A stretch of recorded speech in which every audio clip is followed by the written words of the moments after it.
Yeah, I do. I do. We brought in, like we said, so many guys from all over the place. From Khalid Ghani from Yale in Connecticut to Glenn Burrell in Washington at junior college, Clark, as well as Marquise Godfrey at College of Southern Idaho and up and down Northern California and Southern California. So we've brought in quite a few new pieces that I feel like are going to allow us to, really toughen up, and it's going to allow us to really kind of build our front line and allow for us to rebound at a higher level, because of the size and because of some of the ability for us to kind of be versatile in some of our substitutions. In a guy like Mike Hatfield, he allows us to stretch the floor as a stretch four that can also play the five. Marquise Godfrey is going to be one of the better athletes at 6'9" in our conference. So the versatility between both of them is going to allow us to really put a couple different lineups on the floor with different strengths. So yeah, we feel like our depth is going to be one of our strongest assets this year, and we feel like I'm really proud of our staff. It's done a great job in bringing in pieces that are going to allow us to hopefully be in a top tier talent standpoint in the league, which has been a goal of ours. So yeah, I feel very good about our depth. Justin, Tutu, and Jonathan have been phenomenal. They're allowing for this learning curve that these new guys to be minimal, as much as you can with 11 new guys, obviously. But with that said, I thought Tutu, Vincent, was one of, if not the best point guard in the league last year, and really having him for a second year here is going to allow for him to have a lot of success, and his leadership has been phenomenal early.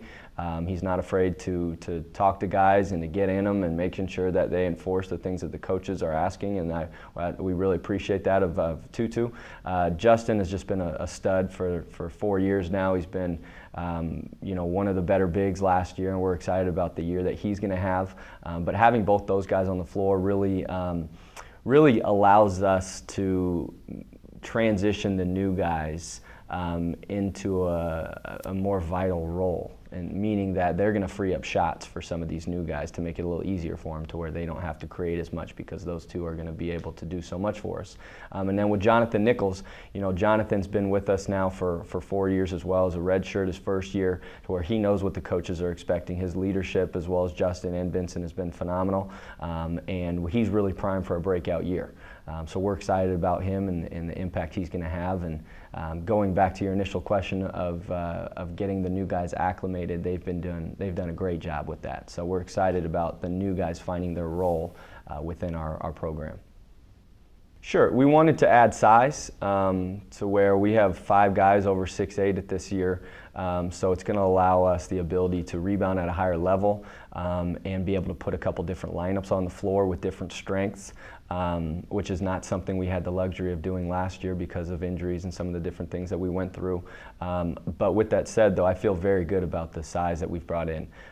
You can go back to Mike Hatfield as a pick and pop 4 at 6'8", is going to add a lot of value for us. Marquise Godfrey at 6'9", one of the bigger, more athletic guys in the conference, I believe.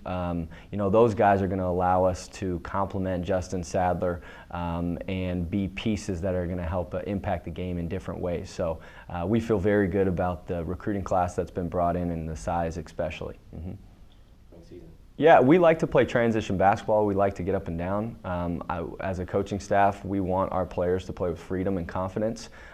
So with that said, I'm not sure if that's going to be our biggest strength as it was last year, because we played with Ivan Dooley, Shaq Hunter, Darius Butler, and Brandon Woods. They're all guards. And Darius played some 4 for us out of necessity and really thrived in it, and was a matchup problem for people. So with that said, we don't have necessarily those 4 guards on the floor that will necessarily be playing, but we do add strengths in a lot of different areas. Transition, athleticism, really executing at a high level, and allowing our guys to feed off of one another.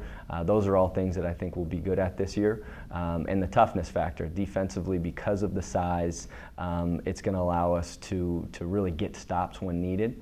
And that's obviously not determined just yet. It's more so about the progression of our basketball club, and whether or not we can get to the point in which we can win on the road by getting stops when you're facing adversity and all of those things. So we'll see if shooting threes is our identity and getting up and down as it was last year. But I think it won't just be that. If it is, I think we're going to have a lot of other strengths as well.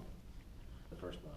Yeah, I obviously feel like it's a strength, or otherwise we wouldn't have, scheduled it that way. But I feel like, starting at Cal Baptist versus Holy Names and CBU early is going to prepare us well for the CCAA. Obviously, Cal Baptist is a top 15 team in the country, so that's going to really give us a great test early. From there, we go on to Cal Poly Slow and play a Division I opponent. That's going to be a different style of play than we're used to, so that'll be good for us. And then going on to there, we have the Thanksgiving Classic over at Vanguard with Shepherd and San Diego Christian that we feel is going to prepare us on the road, as well as Dominican. We have a home and home scheduled with them with December 2nd, where they'll owe us a game the following year, but we'll go to them this first year. That they're a quality, Pac West opponent that we feel like can prepare us properly for the CCAA. And then, after that we have Miramar University at home before we really, start the CCAA, long season that is. So I feel good about our preseason. I think it's going to prepare us for the conference and winning on the road, which is something that we need to continue to learn how to do a better job of. And I feel like we're going to be able to do that this year. Absolutely. It's been a long time coming. So this has been a long off season that we've worked really hard on, and I'm really proud of the pieces that we've brought in as well as the newcomers. And I'm excited to put the guys on the floor and let's compete. We're excited. So we're ready to get going, and we're ready to come together as a ball club and all the things that go into that. So we're making strides daily, and we're going to progress, and we need to make sure we're hitting our stride when it matters most, and really come together in adversity. At this stage, nobody knows what they have. Everyone thinks they have an idea of, oh, we're going to be a top tier, or we're going to be this or that. We'll see when the lights come on. So we are ready to compete. We're excited. We're ready to come together, and we're ready to represent this university the way it should be represented.